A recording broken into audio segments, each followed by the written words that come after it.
This is May 22nd, 2011. There's bodies everywhere on the southwest side of Joplin. People are trapped in their houses and people are gone. This whole scene on the southwest side of Joplin is unbelievable. An unbelievable scenario. Joplin has taken a direct hit from a tornado, and it appears the damage is unbelievable. He's got his girlfriend. There's somebody yelling in the Where? Right, I can't find her. Where? In this house. Are you guys alright? I'm out from underneath my house, but there's somebody in here. Oh my God. I don't like that. Dad, that's a tornado. Get in here. Come on, Kelly. Gabby, hurry. That's a tornado. That's a freaking tornado. That's a freaking tornado.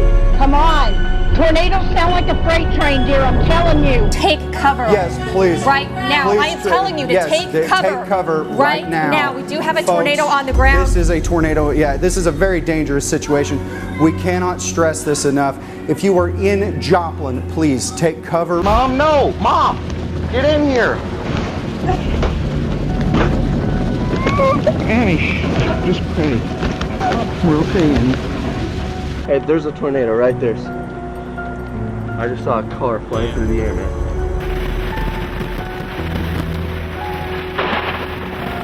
It was so bad. I wouldn't want nobody to go through this. It's bad. It's really bad. Right here, right there. Right here above us. See, right there in the clouds. Look at the air. Yeah, I see it. I know, I see it. Holy shit, right here. It's hitting the house. Get over here.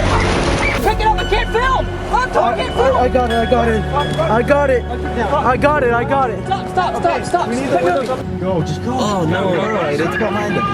Oh, good God. This is bad, really bad. Jesus. That's a monster, this. Oh my God. Power flash. Oh, it is monster, right there. man. I feel sick right now. Everybody get down. Low on the ground. That's a tornado. That's the Is it?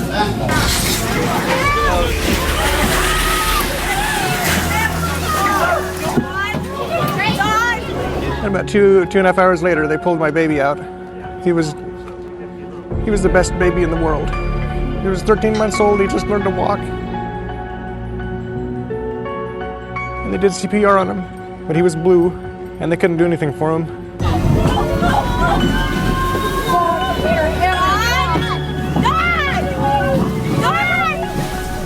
It's okay. It's okay. I think we're gonna do it.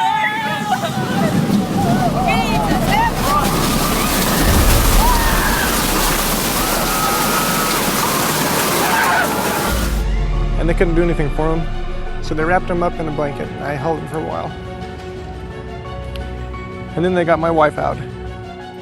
They made me turn away. Climbed through a wall, a hole in a wall, to get to a patient. I was capable of running to a closet. She was not. And to see her laying there, not only glass sticking out of her, but just covered in it, ceiling tiles on top of her. You know, just the amount of just destruction you see on the ground and people that you're responsible for laying in it. It's devastating. Very sick. Jesus Christ. Oh, no. Oh my God, this thing's massive. Oh, there goes power. Oh, my God. You'd see people just blood dripping down their body because they'd been hit by something, and just people freaking out, being like, you know, where's my kid? Where's my son? Where's my dad? And we just saw, like, just bodies scattered everywhere and people freaking out and panicking. That whole day and night went just finding people, finding bodies and stuff. I think I pulled either 33 or 34 bodies out. A little 8-year-old boy ran up to me and he said, "My grandma's not breathing and stuff. I think she had a heart attack in the closet." It was like the apocalypse, a war zone. Unless you were here and had someone that you couldn't find, you have no idea how tormenting that is to not be able to find someone. Knowing how he died with a 2x4 in his eye socket and out the back of his head, and was still alive, asking if someone was there to help. Listen to it!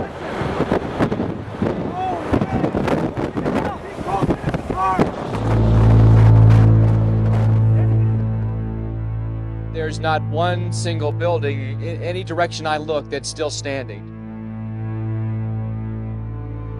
It is unlike anything I've ever seen. Yeah, it's people are in shock here in Joplin. All I can say is it looks very reminiscent of what we saw last month in Tuscaloosa. It's tough. This is Joplin after it happened. But to understand the magnitude of this moment, we need to go back to the city that existed before the storm.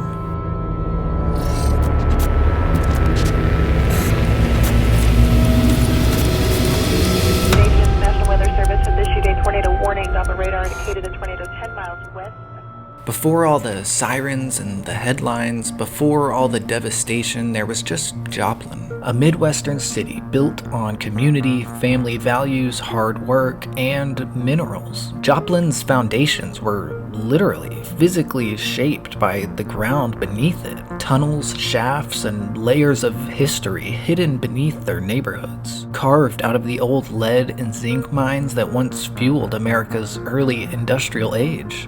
Joplin's not some small, forgotten, sort of rural town. It's a regional hub, built along the historic Route 66 highway. Coffee shops, churches, schools, corner stores, a tight-knit community wrapped around a very blue-collar identity. The kind of place where people wave at each other at stoplights. Now, for generations, storms had rolled across this part of Missouri. Hard rain, loud thunder, the occasional funnel cloud drifting across the plains. People generally respected the weather here, but they didn't fear it. Joplin had seen storms and survived them. But buried in the city's past were moments, brief, violent reminders that the atmosphere had warned them before. In 1971, a tornado tore across the north side of Joplin, an F2 that damaged homes and businesses, shaking the city, but definitely not defining it. Thankfully, this storm only caused one fatality, and it would remain the only death due to a tornado in Joplin until May of 2011. Just 4 years later, in 1975, another outbreak swept across southwest Missouri. Tornadoes tore through the region and brushed the Joplin area again, a reminder that the city sat in a vulnerable corner of Tornado Alley. Then in 2003, a large tornado tracked across Cherokee County into Jasper County, close enough to shake the region and end up in Joplin's weather memory, but it didn't score a direct hit. So Joplin wasn't unfamiliar with tornadoes, but nothing in its past came remotely close to what was coming. So now we go to spring 2011, the most active tornado season in several decades. Leading up to Joplin, we had the April 27th super outbreak, one of, if not the worst tornado outbreak in all of recorded history. 367 tornadoes over 3 days with 324 fatalities. Just historic and absolutely devastating. The atmosphere was locked into a violent pattern. Deep moisture, relentless instability, and a jet stream that was determined to wreak havoc across the country. Leading into the Joplin disaster, people across the country were still reeling from the aftermath of the super outbreak. The damage was still fresh, the debris and wreckage still scattered across Dixie Alley, but for Joplin, life was in the normal routine. Graduation week was starting, families were at church and out shopping. Sunday felt normal. Nobody realized that the same atmospheric engine that had torn apart Dixie Alley was still very much alive, and it was quietly zeroing in on southwest Missouri.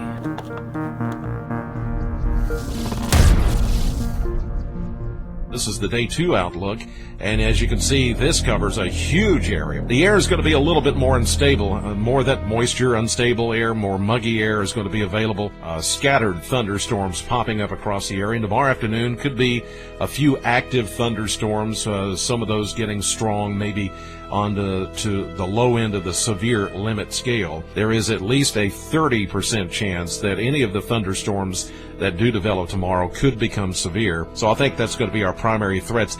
Of a 3 out of a possible 10, that's a 3 in 10 chance that any storms that happen either this afternoon, but more likely Sunday afternoon and evening, could contain damaging winds, number 1, large hail, number 2, intense lightning, number 3, and on the bottom of the scale, but not to be, ignored, is the chance of an isolated tornado. Now, we put that in there even though there's not a great tornado threat. We're not calling for an outbreak.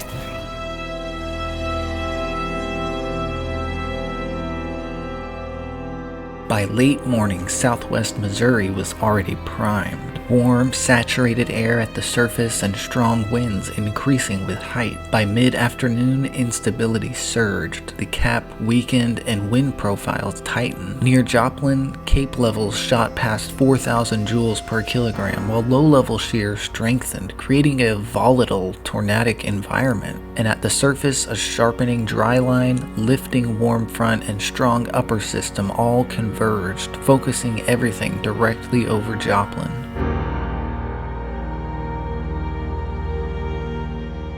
I can remember it was a beautiful day, and I remember it was Joplin graduation. We had a group of church leaders over at the house, and we were making tacos, having a great time like we normally do.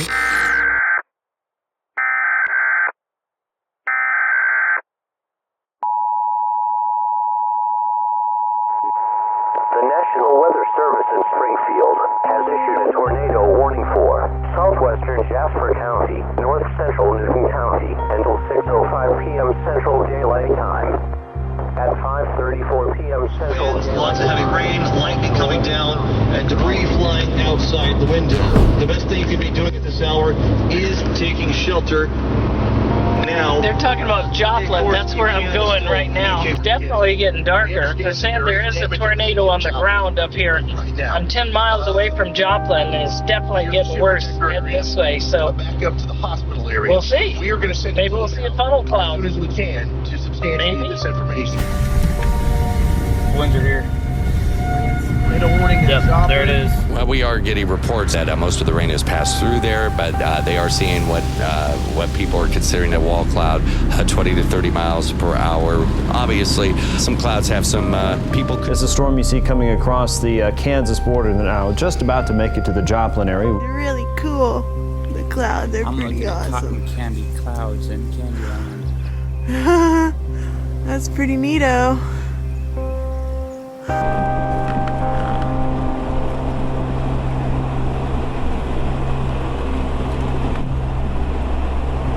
We're going to send it live on the phone now to Mr. Mike Bettis, who right now is currently situated just outside of Joplin. Yeah, we're right on that storm that you were just mentioning there as we work our way over the state line from Kansas into Missouri near Joplin. Tons of rain, a lot of hail. We had some golf ball sized hail that we've been pelted with as we try to race eastbound now to get ahead of it and then dive south. A lot of rotation that we noticed that a rotating wall cloud had passed over us.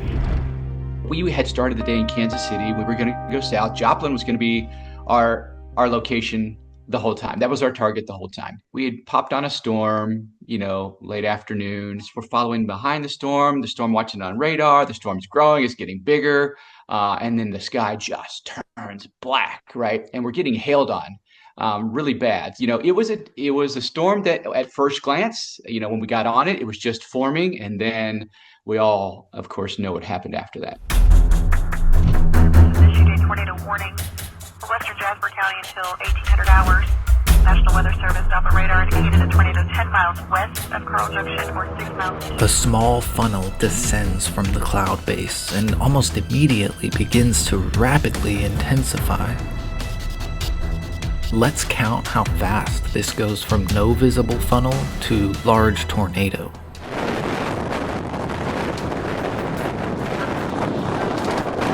5 seconds, from almost nothing to life-threatening danger.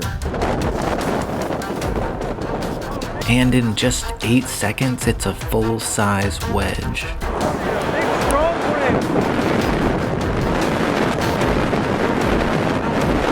Oh, sweet Jesus, keep me safe.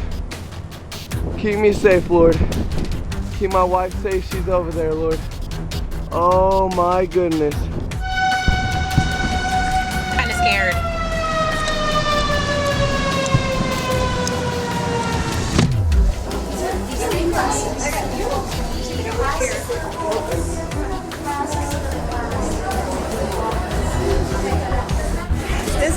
like when there's a tornado warning at the mall. Tornado sirens once again. Tornado sirens once again going off in Joplin. Those are definitely power flashes that we are seeing on the ground. There it is. It's on the ground. I see it. I see it. Listen to it.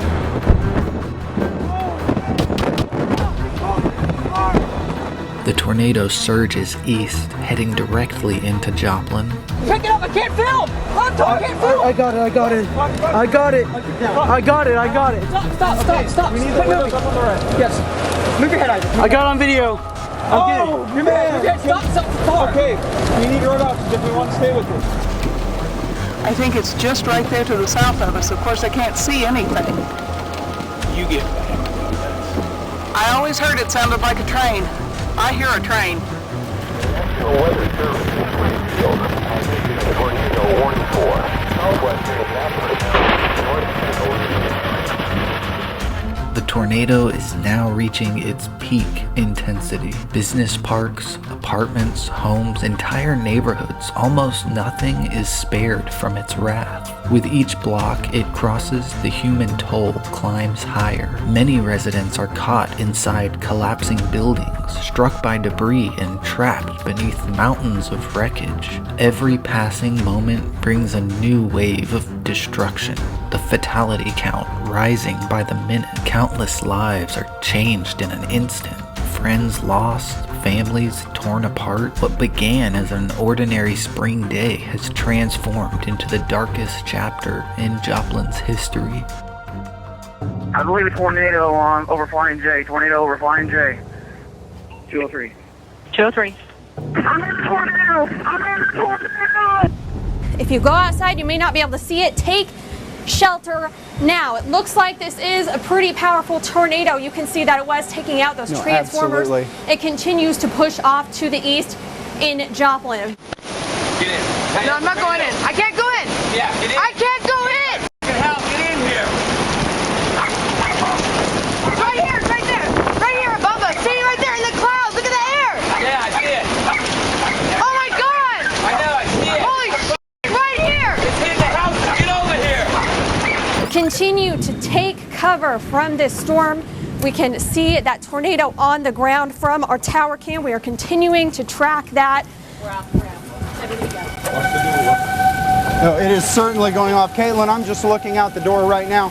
Please do not go outside and try to track this storm, folks. You can't see anything outside. It is rain ramp. This is a dangerous, dangerous situation. Oh, the power flash is going on. Oh my God. Oh, that is right there. It's right there. Holy shit. Oh my God. Oh no, this is so bad. No, we're alright. As the tornado progresses, it becomes more and more heavily rain-wrapped. On the velocity radar, the couplet is unmistakable. A violent, high-end EF5 caliber tornado meandering through a densely populated city, a rare and devastating situation. And on the reflectivity radar, you can see why so many people never saw it coming. The rain bands around the vortex are so dense, the tornado is almost completely hidden. A virtually invisible funnel. Many residents of Joplin had no idea it was even approaching until it was already there.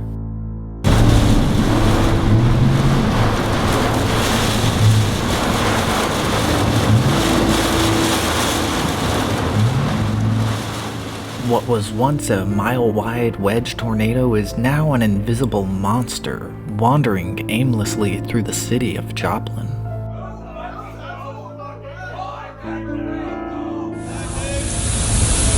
Wow. Yeah. That's it right there. Yeah, the clouds are drawing in from both sides. Oh yeah, they are. That's it right there. They are. Has touched down in the city of Joplin.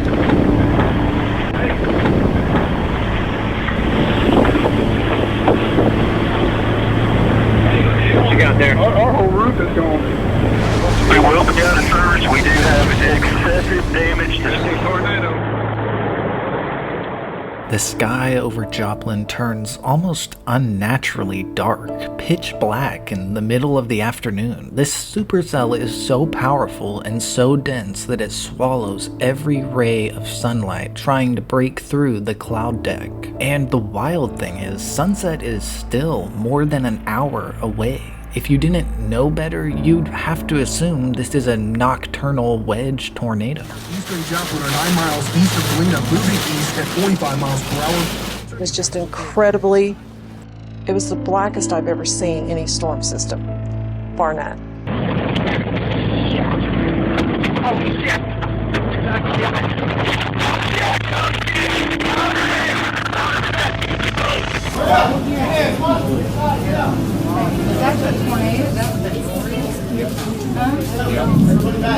Everybody get down, low on the ground. Good stuff breaking in the back. Yeah, I know. Can we go in the cooler? Yeah.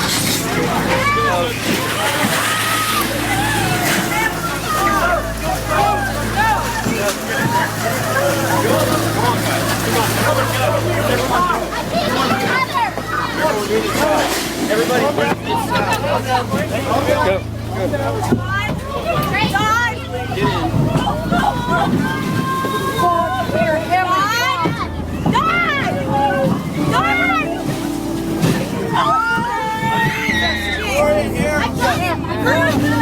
Heavenly Father, Jesus.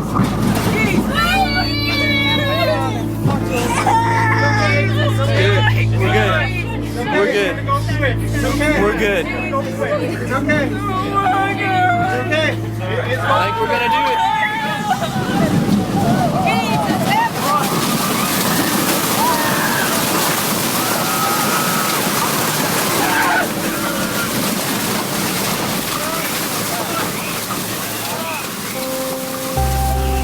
Battalion 1, this is Chief 1. Go ahead. I have clearing skies off to the west, so we look to be towards the end of this event. We do have a tremendous amount of debris out here in the 2 area. It looks like this is going to be very near the path of the tornado. We had literally thousands, if not tens of thousands of 911 calls in the first 24 hours. Hello? Hello? Hello? Level. Joplin is a mess. Joplin is leveled. Oh my gosh. We have sustained a major direct hit here in Joplin. Now, Chad, you've described some damage, and we're trying to understand the situation. And as we can understand it now, Joplin will never be the same after this tornadic event. Oh my, there are people that have got to be injured right now, Josh. There are probably people, fatalities right now. People are trapped in buildings. There are buildings missing, Josh, that used to be here. They're totally gone. When the sirens stopped, the scene in Joplin was that of a generational tragedy, something the world only sees maybe once in a century, if that. The modern world had never seen anything quite like it. What was once a vibrant Midwestern city reduced to that of basically a landfill full of bodies, full of life-changing, traumatic stories, one after another after another. An unbelievable scenario. Joplin has taken a direct hit from a tornado, and it appears the damage is unbelievable. The scope of the tornado is still unknown at this point, but we continue to monitor the situation and continue to try to Rangeland Road, complete devastation. This is going to be a long recovery process for the city of Joplin as we build back from the rubble, and still waiting to hear possible injuries and the possible loss of life. I had a brother-in-law that passed. He was calling his ex-wife. They still had a good relationship. She was on her way to work, and he was concerned about her because he knew she was out in it. They were on cell phones, of course. She was on her way to work, and he was going to meet her there. And she says, no, I'm fine. She had pulled over into a gas station, and it's just something that you hear. You know, I heard it for like a week afterwards. His last words were, you know, I'm really scared. Dylan. Yes. Like, I don't recognize where I'm at right now. My first thoughts when I got on the scene was, there are going to be thousands dead. Because I could stand in Park Hill Park and look all around me to the south and west and east. Nothing was standing. And I just knew it was going to be something more horrific than we could ever even imagine. It felt like it was never ending. The things I heard, kids I heard screaming, and I knew we didn't have any kids in our apartment building. I can't get a little girl's voice out of my head. I have nightmares. Police, fire, damage down the road, just completely impassable. There was this lady that came up to me and she asked if I had seen a baby or heard a baby screaming, and she said she had lost her 13-month-old baby in the tornado, and they were looking for the baby to see if it was alive or hearing cries or anything, and we were absolutely helpless at that point. We didn't know what to say to her. I mean, we didn't hear anything, so the baby did not make it, and the baby got sucked out of her arms, like she said, and they found it, I think about a couple of miles east of our house. This was unbelievable. This was Joplin, Missouri, 1 hour after a tornado. We're looking at 20th Street now. Is our family okay? Maggie?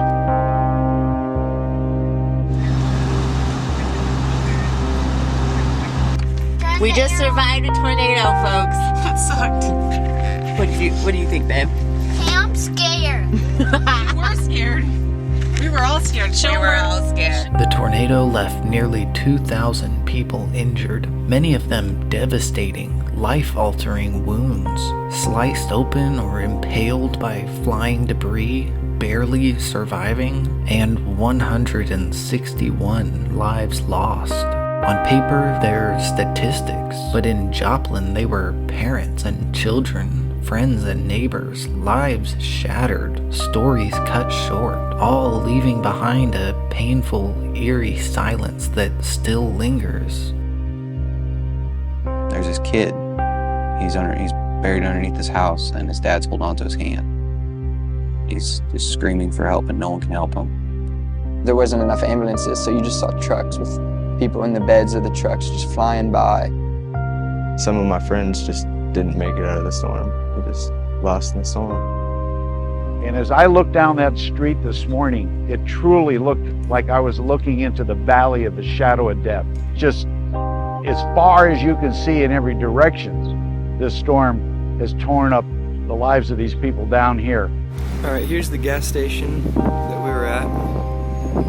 This would have been where we walked in. We would have gone right here.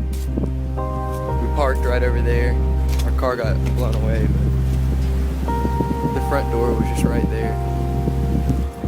That right there is where we climbed out.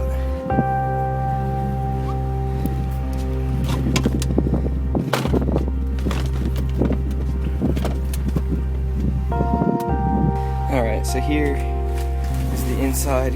We made kind of like a beer wall to climb up. You can see how low the ceilings are. All the shelving was falling down. That's about where we were laying. This is where we climbed out. It was still raining. People used beer boxes down here as steps, and I sat about right here and just kind of helped people. It was not hard to get out, but we climbed right here. That's what we saw. And he had so much damage, he had taken so much debris to the face that he was unrecognizable. And I'm certain now that I probably looked at him twice and did not even recognize him. He was one of the first ones brought in. We were very fortunate because one of the storm chasers stopped immediately, and they recognized at once that Malachi needed to get to a hospital immediately or he was going to die. And so they basically, by loading him safely on the back of his truck, he had a big truck, was able to go over a lot of areas that cars found impassable, and basically they saved his life. I understand clear. I got calls from the station that the hospitals were in from there. I'm trying to get to that side of town. They're just people, Josh, stunned. They're standing, sobbing under. Broadcasting live from the darkened KZRG 24-hour storm center. Power is out. We are running out backup generators at this hour. And it was like driving through a war zone, needless to say. As soon as we topped this little crest, you could see the hospital, and our hearts just sank like, oh my gosh, now what do we do? When it comes to a tornado disaster, if you can pick one building to be spared, it's the hospital, the place the city needs the most. Yet, one of the worst things about this one is the St. John's Hospital was one of the very first buildings hit. Doors blown out, windows shattered, equipment and medicine scattered across the city, leaving personnel with no options but to do triage in a parking lot, surrounded by destruction. This just doesn't even seem real. It's weird because I've been coming through here since I was a baby. 20 years of coming through here and everything's just gone. We drove by the high school, and that was one of the hardest things that I saw. Just something that was so familiar to me, gone just like my house. I wasn't really sure what to think when I saw my school. My heart just sank. Another major landmark in the city is the high school. Not just a building, but a cornerstone of the community. A place where generations learned, played, and grew up together. It was a symbol of pride, a thread in the fabric of Joplin's identity. And now, like so much else, it was gone. Residents weren't just losing classrooms and gyms, they were losing part of what made their city feel like their home. Another cruel reminder that the tornado didn't just take lives, it took pieces of their very sense of belonging. That, ladies and gentlemen, was Home Depot.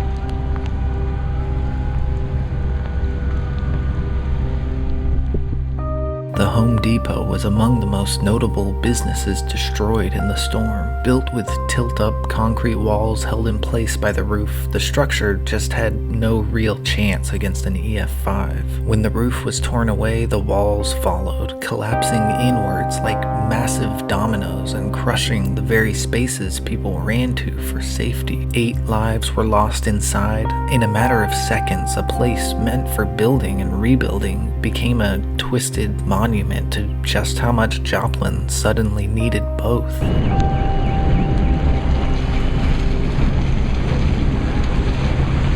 Yeah, I don't know if I want to go over here. I don't want to be... The Walmart on Rangeline Road was also leveled by the tornado. Somewhere around 200 people were sheltering inside when the storm struck, and thankfully there were only 3 fatalities recorded here.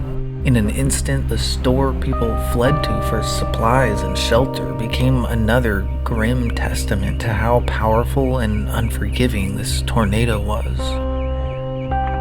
The Greenbrier nursing home was full of people in the final chapters of their lives, people who've already weathered decades of storms. There were 11 fatalities recorded here, leaving families to mourn loved ones who they thought were safe but were taken cruelly and suddenly. After we got into Joplin, and it was literally minutes after the tornado struck, I had never in my life seen destruction like that before, and that fresh. It's really it chokes you up when you see what's happened here, Paul. I mean, take a look. I mean, it's everything. It's just completely demolished. People just emerging out of their homes, people injured, people dead. I mean, it was a very morbid scene. This is just, Paul, I've never seen a scene like this before. We just rolled up on this tornado, came through maybe 45 minutes ago. I've personally witnessed injuries and fatalities here, unfortunately, in Joplin. We're just going through the neighborhood here, trying to figure out if anyone else needs help. People are just scrambling right now. I want you to kind of take a scope of the damage, just to kind of taking my breath away here. Multiple homes, businesses destroyed, cars that have been flipped, mangled debris everywhere you look. I have personally seen people injured. Unfortunately, I've seen people that are dead lying in the streets. It is a devastating scene. It just the images go on forever, it seems like. If you look back there through that neighborhood, it is endless damage here in Joplin.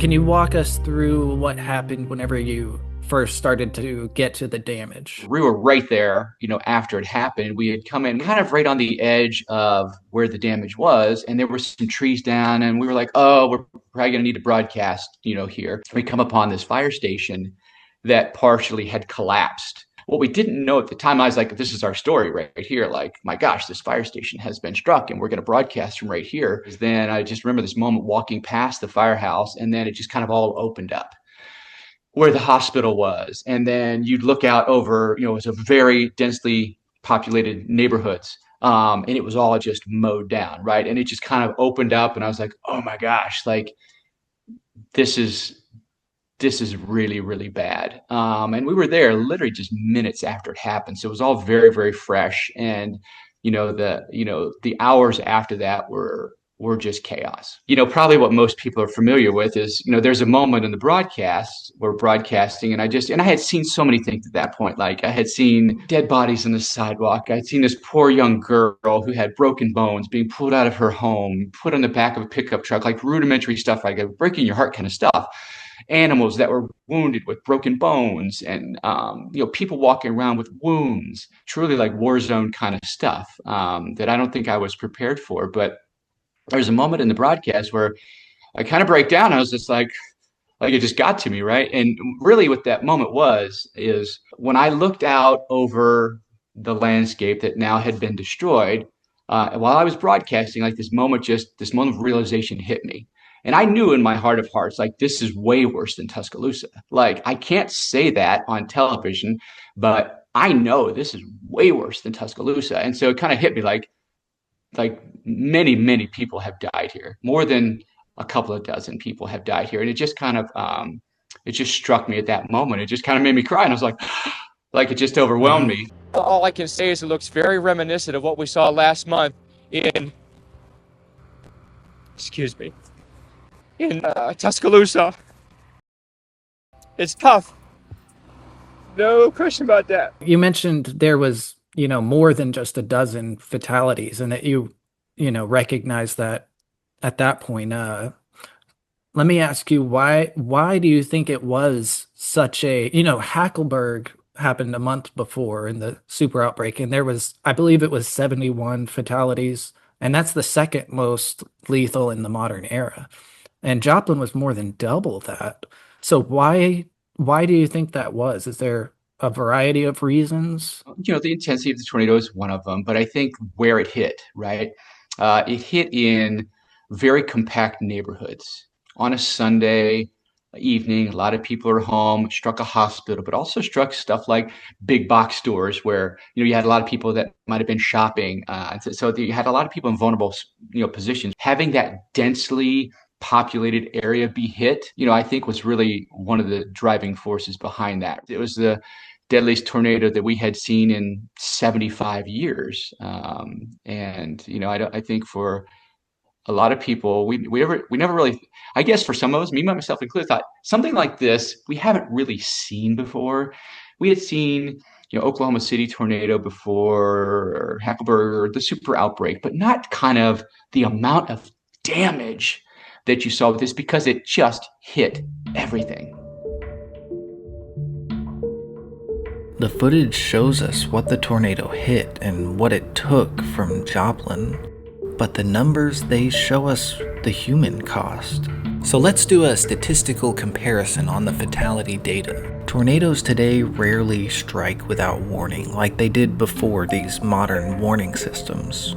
And because of that, tornado fatalities these days are just a fraction of what they used to be, but Joplin was the ultimate exception. To show how it was even worse than you thought, let's compare it to the deadliest modern era tornadoes.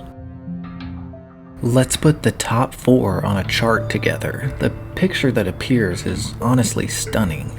At number 4, the 2021 MacLeod EF5, a violent nocturnal tornado with 57 fatalities. In today's world, that number is extremely high and extremely rare. 10 years earlier, the Tuscaloosa EF4 killed 64 people, about a 12% increase over Mayfield, making it the third deadliest of our era. And at number 2 on our list, the 2011 Hackleburg EF5. It killed 72 Alabamians, another 12% jump from Tuscaloosa. And then there's Joplin. 161 fatalities. By far the deadliest tornado our generation has ever seen.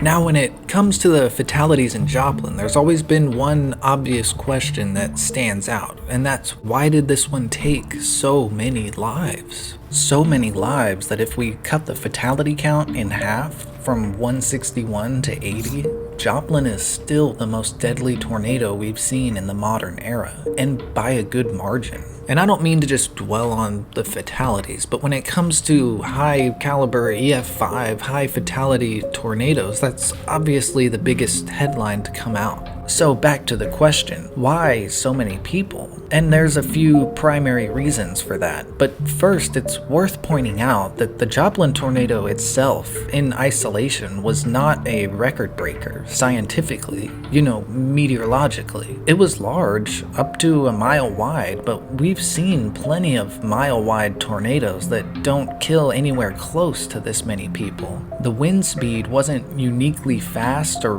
rare, with wind estimates around the typical EF5 range. Now, as Mike Bettis said, the tornado struck a lot of homes and businesses in a very compact city. The National Weather Service estimates show about 8,000 buildings, that's residential structures and commercial businesses, were hit. But we've seen that before. The 1999 Bridge Creek Moore F5 was estimated to have hit over 10,000 structures, 20% more than Joplin, but had only 20% of the fatalities. A huge difference. So I don't think that the location and what the tornado hit accounts for all these fatalities on its own. It's certainly a primary factor, but I would say another major factor is the tornado being so heavily rain-wrapped. As we saw in a lot of the footage, the tornado was not easy to see for most of its lifespan. Instead of seeing a large, rotating vortex of wind approaching, people just saw a dark wall of rain. And by the time they actually recognized the reality of the situation, it was already too late. And number 2, something people call siren fatigue. When people hear tornado sirens going off on a regular basis, you can get desensitized to it and make a habit out of ignoring them. That sort of nothing ever happens mentality. And this is obviously very dangerous when it comes to severe weather. Now, residents did hear the sirens go off almost a half hour before the tornado hit, but that was for a different storm that never produced a tornado. The sirens went on, then off, and when they came back on again, right before the tornado arrived, I think a lot of people did not know that this was not a drill. A big tornado was coming, right now. Combine that fact with residents not being able to see the tornado due to it being so rain-wrapped, and that's a very deadly 1-2 punch of unfortunate circumstances that led to Joplin being so insanely lethal. Behind every one of those numbers is a person, a family affected, a story ending tragically. And that's why this tornado still haunts survivors, meteorologists, and historians. Because in a time when we're supposed to be safer than ever, Joplin shows us how fragile we really are.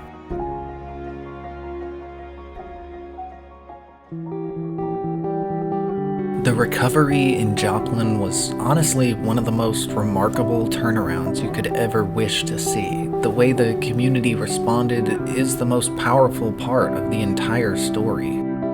This was a city that had been flattened, not just damaged, but brutally destroyed. Entire neighborhoods broke down to foundations. But in the days after the storm, thousands of volunteers from across the country funneled into Joplin.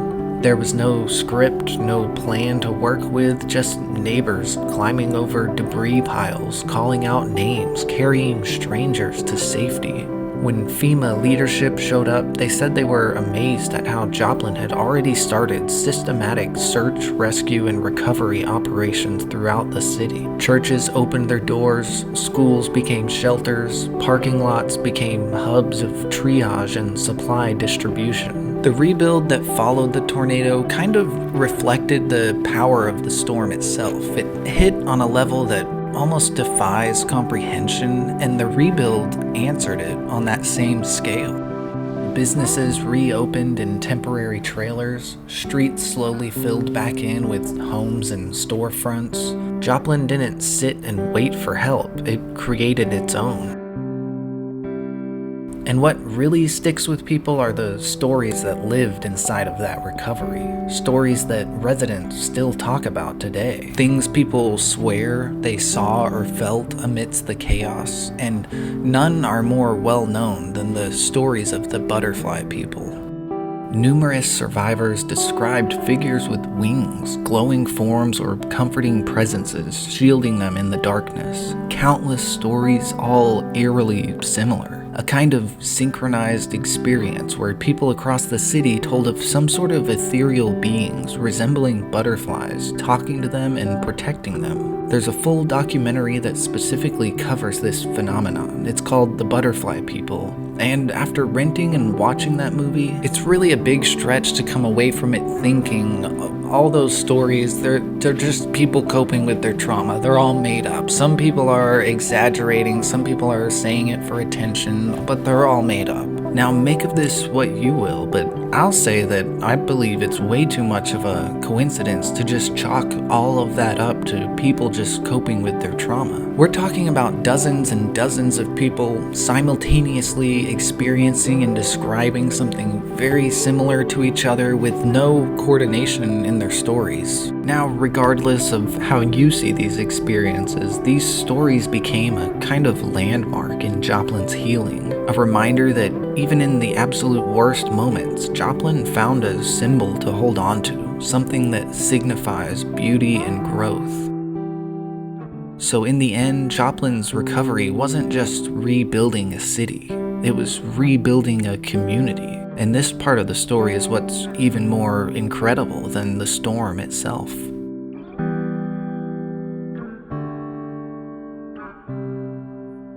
You know, you returned to Joplin maybe more than a couple times, I'm not sure, but talk about the recovery and the community of Joplin. You know, I think that when you have something like that happens, it can become very galvanizing for a community. It's their identity, you know, and they know that. They know that when most people hear about Joplin, Missouri, probably the first thing that comes to their mind is tornado.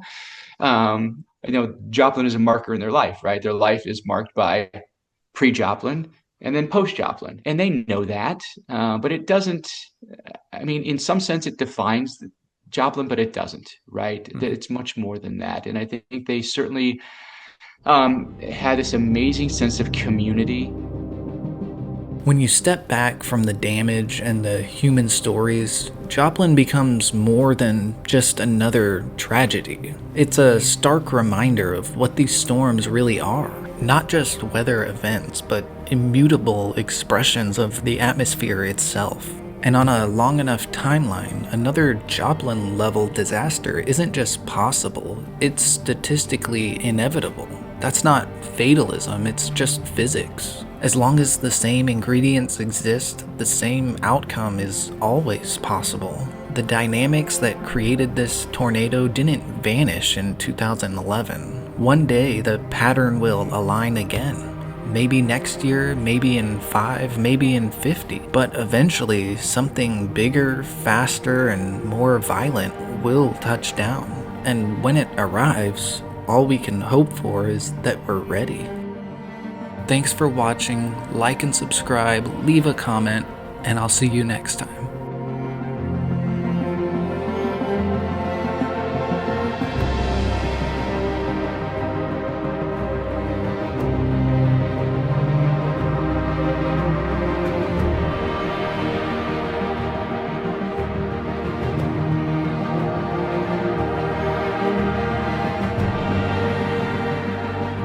All these people came out to support you tonight. Show this town, show that community and the world what you didn't lose in the storm.